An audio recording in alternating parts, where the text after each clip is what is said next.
आपने ये कहानी तो सुनी ही होगी कि बहुत सालों पहले अर्थ पर डायनासोर्स रहते थे और एक दिन एक बहुत ही बड़ा एस्टेरॉयड आया जिसने सब कुछ खत्म कर दिया। लेकिन कभी आपने सोचा है कि अगर आपको उस पर्टिकुलर दिन में जीने को मिले और देखने को मिले कि कैसे ये सब कुछ हुआ था तो आप कैसा फील करेंगे?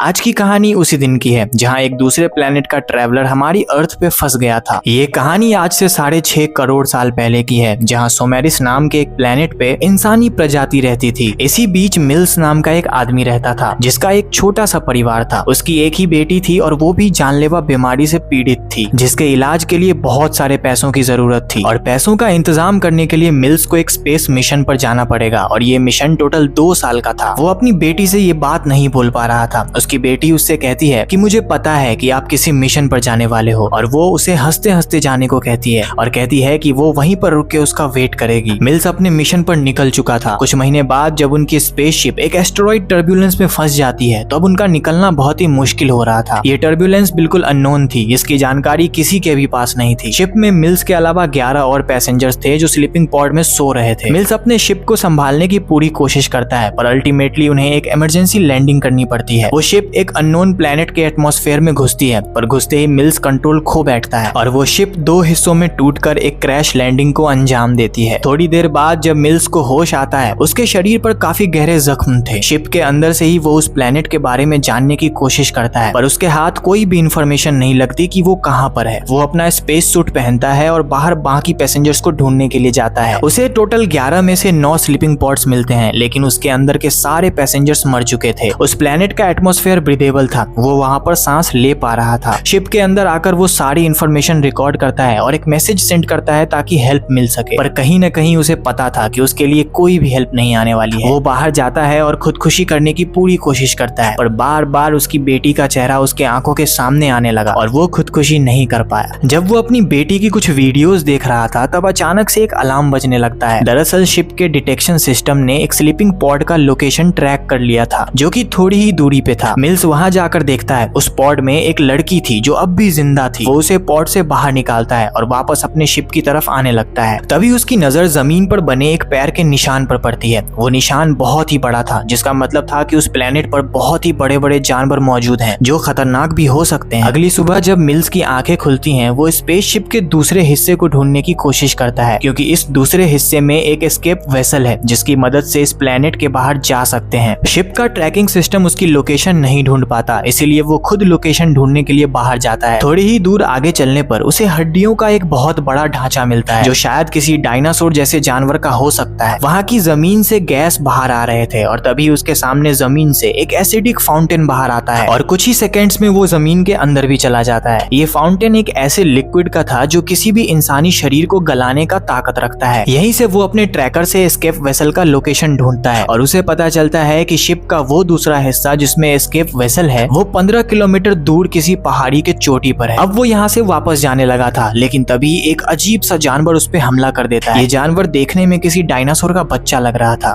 इसको मारने के बाद जब वो जंगल से गुजर रहा था उसे वहाँ पर किसी के होने का एहसास होता है। दरअसल यहाँ पर वही लड़की थी जो कल रात मिल्स को स्लीपिंग पॉड में मिली थी। ये अब होश में आ चुकी थी और बिल्कुल ठीक थी। इन दोनों को आसपास कद में काफी बड़े और खूंखार जानवर के होने का एहसास हो रहा था। मिल्स उस लड़की को लेके वापस शिप में आ जाता है। इस लड़की का नाम कोआ है जो किसी अनजान लैंग्वेज में कुछ बोल रही थी। ना मिल्स इसकी भाषा समझ पा रहा था और ना ही ये मिल्स की भाषा समझ पा रही थी। इन दोनों के बीच कम्युनिकेशन काफी मुश्किल हो रहा था। मिल्स इशारों की मदद से ही कोआ को एक मैप बनाकर समझाता है कि 15 किलोमीटर दूर पहाड़ी के चोटी पर एस्केप वेसल है जिसकी मदद से हम इस प्लेनेट से बाहर निकल सकते हैं। यहाँ इस कन्वर्सेशन के बीच कोआ सिर्फ 2 वर्ड दोहराती है, होम और फैमिली। दरअसल वो इस मिशन पर अपने फैमिली के साथ आई थी। मिल्स ना चाहते हुए भी उसे दिलासा दिलाता है कि उसकी फैमिली शिप के उस दूसरे हिस्से में है जहाँ पर उन्हें जाना है। कहीं न कहीं मिल्स को मालूम था कि वहाँ भी कोई नहीं बच पाया होगा। ये दोनों अब उस माउंटेन की चोटी पर जाने के लिए निकल जाते हैं। रास्ते में हम देखते हैं कि कोआ बहुत ही ज्यादा शरारती बच्ची है और ये दोनों थोड़ी सी मस्ती करते हुए आगे बढ़ रहे थे। तभी कोआ की नजर एक डायनासोर के बच्चे पर पड़ती है जो दलदल में फंसा हुआ था। ये एक शाकाहारी डायनासोर का बच्चा लग रहा था। इसके चेहरे पर मासूमियत काफी ज्यादा झलक रही थी। मिल्स के मना करने के बाद भी वो उसकी हेल्प करने के लिए वहाँ पर चली जाती है और मिल्स को भी उसके पीछे जाना पड़ता है। ये दोनों मिलकर इस डायनासोर के बच्चे को दलदल से बाहर निकाल लेते हैं लेकिन जैसे ही वो डायनासोर का बच्चा आगे की तरफ बढ़ता है कुछ जानवरों का एक ग्रुप आता है और उसे खाने लगता है। मिल्स कोआ को अपनी गोदी में छुपा लेता है और ये दोनों एक पत्थर के पीछे छुप जाते हैं। काफी दूर तक चलने के बाद मिल्स का ट्रैकर शिप के दूसरे हिस्से के लोकेशन को खो देता है। लोकेशन वापस से हासिल करने के लिए उसे एक बड़े पेड़ पर चढ़ना पड़ता है, पर उस पेड़ की डालियां इतनी कमजोर थीं कि वो पेड़ से नीचे गिर जाता है और उसका शोल्डर डिसलोकेट हो जाता है। उसके गिरने की आवाज सुनकर वहां फिर से कुछ मांसाहारी जानवर आ जाते हैं और इन दोनों पर अटैक कर देते हैं। मिल्स अपनी बंदूक निकालता है और इन सबको शूट करने लगता है, पर गन की आवाज सुनकर वहां जानवरों की पूरी टोली आ जाती है। कोआ भागकर एक टूटे हुए पेड़ के पीछे छुप जाती है और मिल्स उन सारे जानवरों को गन से शूट करने लगता है, लेकिन उनमें से कुछ जानवर अब कोआ की तरफ बढ़ने लगते हैं, पर उस पर अटैक करने से पहले ही मिल्स वहां पर आ जाता है और उन सारे जानवरों को मार के भगा देता है। वो सारे जानवर वहां से भाग जाते हैं, पर कोआ अब इतनी ज्यादा डर चुकी थी कि शाम तक ये दोनों उसी जगह पर बैठे रहते हैं। आज की रात ये दोनों गुफा में सोने का तय करते हैं। मिल्स चारों तरफ मोशन सेंसर्स लगा देता है। यहाँ एक बार फिर से मिल्स शिप के दूसरे हिस्से का लोकेशन ढूंढने की कोशिश करता है, पर उसका ट्रैकर शिप को लोकेट करने की जगह स्पेस से आने वाली किसी खतरे को लोकेट कर लेता है। पूरी जानकारी ना मिलने की वजह से मिल्स उसे एक छोटा सा एस्टेरॉइड एज्यूम कर लेता है और इग्नोर कर देता है। वहीं पे कोआ मिल्स की बेटी का फोटो उसे दिखाती है और सोने से पहले वो अपनी बेटी का एक वीडियो चलाता है जिससे कोआ बहुत ही इमोशनल होकर देख रही थी। दरअसल मिल्स की बेटी जिसे एक जानलेवा बीमारी थी और जिसके इलाज के लिए पैसे कमाने वो इस मिशन पर आया था, वो अब मर चुकी है। उसकी बेटी उस बीमारी को सरवाइव नहीं कर पाई।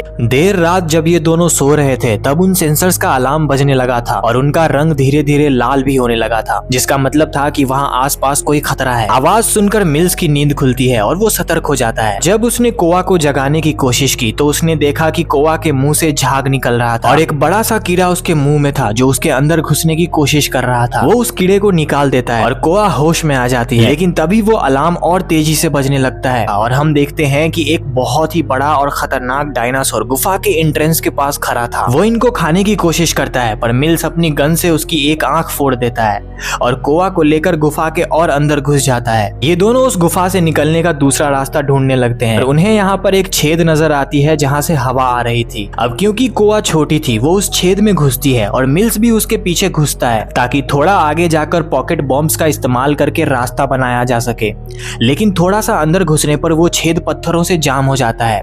मिल्स वापस से गुफा के अंदर गिर जाता है, पर कोआ उस छेद में ही फंसी रह जाती है। अगली सुबह कोआ उस छेद से पहाड़ के दूसरी तरफ निकलती है, पर निकलते ही उसका सामना एक अजीब से दिखने वाले क्रिएचर से होता है। कोआ की आवाज सुनकर मिल्स भी गुफा से बाहर आता है और क्योंकि सुबह हो चुकी थी और उस डायनासोर की आंख भी घायल हो चुकी थी, इसीलिए वो वहां से जा चुका था। कोआ की आवाज को फॉलो करते हुए मिल्स उसकी तरफ भाग रहा था। भागते भागते वो एक दलदल में गिर गया। वहीं दूसरी तरफ कोआ किसी तरह उन पॉकेट बॉम्ब्स का इस्तेमाल करके उस जानवर को मार देती है और मिल्स की आवाज सुनकर उसके तरफ जाती है। मिल्स उस दलदल में करीब करीब डूब ही चुका था, पर कोआ आके उसे बचा लेती है। यहाँ मिल्स कोआ को बताता है कि एक बहुत ही बड़ा एस्टेरॉइड है जो इसी प्लेनेट की तरफ आ रहा है और वो लगभग आधे प्लेनेट को खत्म कर देगा। हम यहाँ देख पाते हैं कि वो एस्टेरॉइड अब एटमॉस्फेयर में घुसने ही वाला था। ये वही एस्टेरॉइड है जिसकी वजह से इनकी शिप भी क्रैश कर गई थी। अब रात होते होते ये दोनों पहाड़ी के चोटी पर पहुंच चुके थे और इन्हें शिप का वो आधा हिस्सा भी मिल चुका था, पर अब तक चारों तरफ एस्टेरॉइड्स की बारिश होने लगी थी और वो बड़ा सा एस्टेरॉइड भी प्लेनेट के एटमॉस्फेयर में घुसने ही वाला था। अंदर जाते ही मिल्स एस्केप वेसल को चेक करने लगता है और कोआ अपनी फैमिली को ढूंढने लगती है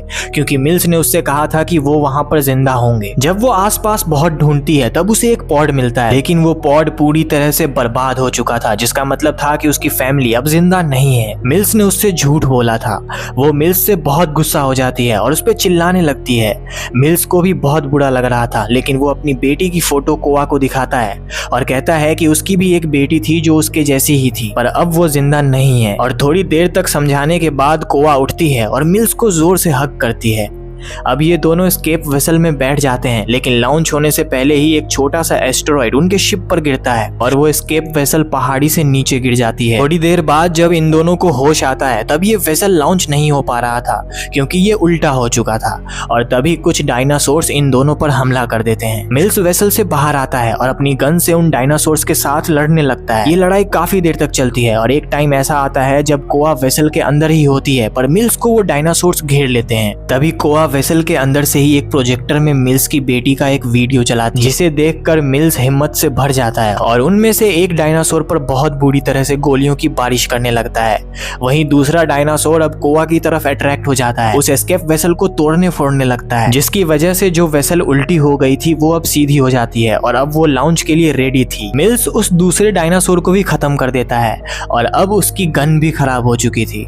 ये दोनों अब यहाँ से निकलने ही वाले थे, पर तभी वहां पर एक और डायनासोर आता है और ये वही डायनासोर है जिसने गुफा में इन पर हमला किया था और जिसकी आंख मिल्स ने फोड़ दी थी। ये बहुत ही ज्यादा गुस्से में था। मिल्स को पता था कि अब वो नहीं बच पाएंगे।